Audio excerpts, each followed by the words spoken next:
Dr. Theocharous, as a member of the European Parliament, you have been active regarding the Cyprus problem.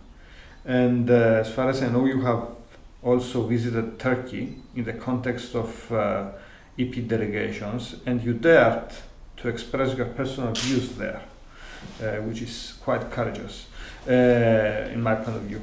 How would you assess the Republic's national policy on the Cyprus problem, and what is your general feeling regarding your EP fellows' reactions to your own views on the Cyprus problem? Well,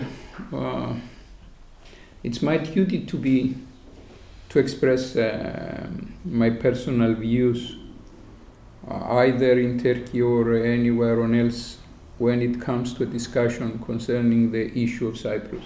Mm-hmm. I'm, let's say, a little bit of stubborn concerning my opinion regarding a probable solution. And I tell everyone that a solution to the Cyprus issue is as simple as the implementation of the acquis communautaire and the basic human rights for all the people of Cyprus all over the island. Mm-hmm. It's the only position which nobody can reject. It's the only position nobody can raise any objections. And as I saw the people getting more information after the initial shock I had when I entered the European Parliament, I realized that this is the correct way to go, to tell everybody. We are talking to people who they don't know even where Cyprus is on the map. And in certain cases, when you present them a map and you ask them to show you Cyprus on it, they cannot do it. Mm-hmm. So you understand that the ignorance is the main problem we have to face within the European problem. We started gradually telling our friends, those who could be our friends, people who were more friendly to us, people who were against Turkey for other reasons, because they were anti-Islamist, anti-Turkish, whichever, that Cyprus has a problem of invasion. Most of the Europeans believed at the time that it was always like that, the north part being occupied by the Turks, the south part being always inhabited by the Greeks, and there were some conflicts over the border. It was a conflict over the border and the dispute concerning the passing of the border. Mm-hmm. We explained to them that the population was spread around the island for the last 4 centuries when the Turks came and conquered Cyprus. And after the invasion of 1974, the new invasion by the Turkish troops forced the people to flee from the occupied area. The Greeks forced them to flee to the south, and then they manipulate the transportation of the Muslims of the south to the occupied area in order to create two homogeneous concerning their population areas. Mm-hmm. But this cannot remain forever. This is not a solution of the Cyprus issue. I have just returned from the occupied area of Carpassia yesterday, and I tell you I'm still, I suffer the trauma. Once again, I felt yesterday talking to the enclave, the Greeks who remained behind, and remembering that the Turks never implemented the Vienna III agreement, which is to protect the rights of the people who stayed behind. I do not hesitate to express my views either to Mr. Bagish or Mr. Davutoglu, and I tell you, they respect those people who dare to tell what they believe and to express their own opinions. If you go and try to implement the velvet policy and do what it caresses their ears and do what the pro-Turkish audience wants to listen, then you lose the game.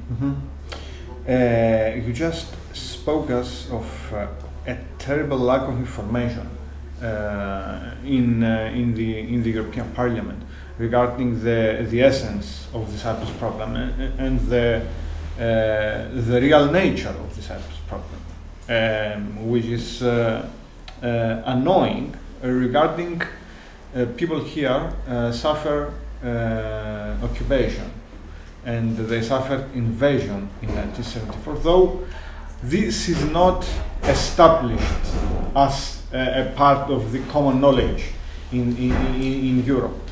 Why do you believe that this lack of information exists? Actually, it's not a lack of information, but it is a misinformation. Since after 1977, everyone, all the governments, almost all the governments, all the politicians who speak in public and who negotiate with the foreigners are insisting on the bizonal, bicommunal federation as the only solution for solving the Cyprus problem. You understand that bizonal, bicommunal federation means permanent partition of the country, means that the Turkish Cypriot will remain in the occupied area and the Greek Cypriots will remain in the free area, and only a few people will be allowed to return to their homes. Mm-hmm. This is a violation of the international law and acquis communautaire. This is an apartheid solution. This we cannot accept, and if you explain to the Europeans this fact, they understand it. Mm-hmm. And they say, yeah, if the things are as you describe them, then you are right, and it's fair you rejected the notorious and unplanned. Mm-hmm. On the other hand, concerning the financial situation in our country, nobody knows that we still have people living in refugee camps. Mm-hmm. Even Cypriots do not know that we have people living in refugee camps in terrible conditions, old people forced to climb the stairs up to the third floor where there is no lift. In the summer they suffer because there is no air conditioning system, and when somebody dies on the ground floor, a lot of people are seeking to take this home because they do not have to climb stairs in order to get there. It's a tragic history, and I believe that we have to look inside us again, and we must re-establish the values of our community, the values of our society. We have to give the people the hope through best practices implemented by our politicians. Mm-hmm. Apart from the Cyprus problem, which is a kind of permanent problem since 1974, at least in the form it exists now, because the Cyprus problem has been existing a long time ago. Now we have a financial crisis as well, and we have a memorandum of understanding which has been ratified by the Cypriot Parliament. However, in Cyprus there is a feel of betrayal by our EU partners as a result of the measures imposed on our banking system in the Eurogroup meetings of 15th and 25th of March. You live in Brussels and you work there. Which are the predominant perceptions on Cyprus and the way Troika handled the issue? What do people there, decision makers, members of the European Parliament, believe regarding the way Troika handled Cyprus? From the perspective of the Cyprus people, I could agree that it's normal, it's expected to feel like being betrayed by the European Union, although we have to take under consideration our behavior, the behavior of our leaders, the behavior of the banking system, and the fact that there was a crime without punishment for so many years in our country. Concerning the reaction of the European Parliament, because I know I live within the European Parliament and it's the only thing I can say for sure. Mm-hmm. It was quite positive, and all those parliamentarians who took the floor were in favor of Cyprus, were against the Troika solutions and the behavior of the strong partners of the European Union, and they were they acknowledged the fact that Cyprus wasn't treated in the spectrum of solidarity. Solidarity was forgotten for the state of Cyprus. Of course, as I said before, there is lack of information concerning the real financial problem of Cyprus. What it hurts me is that for many years, although I'm dealing with the poor of this country, I know how many poor we have, I know the lack of the services we provide to our people in the country. Whenever I take the floor, either in the Joint Parliamentary Assembly with Turkey or in other fora, I face the opinion expressed by other colleagues who say that you are the rich Greeks, and on the other hand we have the poor Turks. It's a comparison between the poor and strong Israelis and the strong and powerful and rich Israelis and the poor Palestinians, which is not correct. And we try many years to explain to them that we have 100,000 people living below the level of poverty even before the financial crisis. And of course we have the wrong policies of our governments not to try to get advantage of our presence within the European Union, even before the accession, in order to get the proper funds to re-establish the state, to establish a health system, to re-establish the educational system, to establish a communication system for the poor.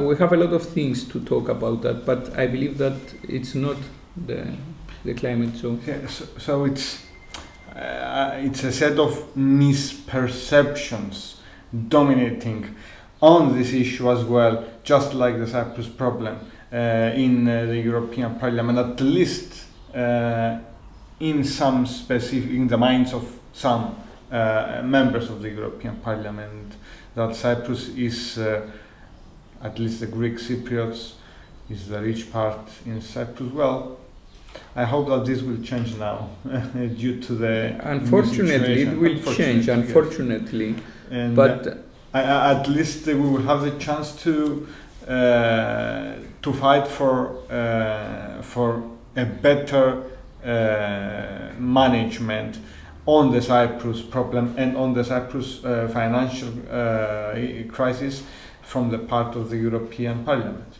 I sense that this gives us a new weapon, despite the fact that it's a the question is how we use that weapon, and always. if we can manage to increase the support of our European friends and turn the verbal aid we receive right now, the verbal assistance and support, into a financial one, into a substantial one. Within the European Parliament, I think that we can work with all our colleagues except those who are on the payroll of the Turkish lobbying organizations. I mean, there are a lot of people being paid by Turkey. Everybody knows that. Nobody can prove it. And even now, I cannot prove it. You understand that it's what I'm listening from here and there, but it is so obvious that only if they have some special benefits, they could behave the way they do it. I mean, to come quite often to the southern part of Turkey and take the local flight, illegal flight from Adana, for example, or from Hatay to the occupied Timbu airport, the so-called Ercan airport, and staying the weekends here and having villas and living in luxurious places. It makes me suspicious. It's not normal. How do they have all these facilities and they are the strongest supporters? They stubborn people who cannot understand, who don't listen to you when you talk to them, who hold the Anand plan under their arms, and they move to the Watson. Mr. Watson, for example, is always with the Anand plan in his hands, and he says, this is the solution which you rejected. And when you try to explain to him that the Turkish Cypriots rejected the Anand plan as well, he says, no, you are lying. But we can prove it, that it was the settlers who voted in favor of the Anand plan and not the Turkish Cypriots. In any case, it's not an easy task to work within the European Parliament. We do not have the support we need from the umbilical cord we need with the government, every government, the state. Now we are trying to re-establish our relations with the government, and I hope that we have 1 year ahead before the coming election for the European Parliament. In this year we will change a lot of things. Well, my final question, Dr. Theocharous, a little bit affected by the days of Easter, the Greek Pascha, and due to the fact that I know your sensitivity regarding the Greek Cypriots' national identity, what does Hellenism mean to you? It's our identity, as you said. I feel Greek. My children feel Greek. My parents were Greek, the best Greeks I ever met. I feel the necessity to raise the Greek flag every morning. It's not that I want to present a kind of nationalism, but it is as other people cross themselves before they go out. Hellenism is the poetry I learned, which is the best poetry on earth. Hellenism is the ancient monuments around the country which we didn't protect and which we have to take good care of them. It's the spirit which is everywhere and which not force you but impose on you the feeling of freedom, even if you are behind the bars, even if they put chains on your legs. This is Hellenism. So it's a kind of spiritual connection to the past and to the future. And to the future. This is the most important.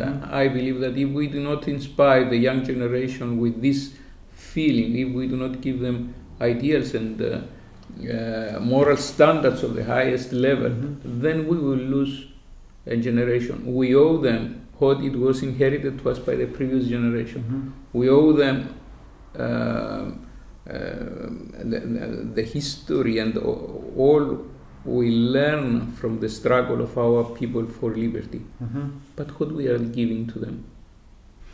Well, Dr. Theocharous, it was a great pleasure talking to you, and I'd like to thank you on behalf of Legacy Magazine for accepting us in your house and giving us this honor to speak with you regarding Cyprus' present, past and future. Thank you very much.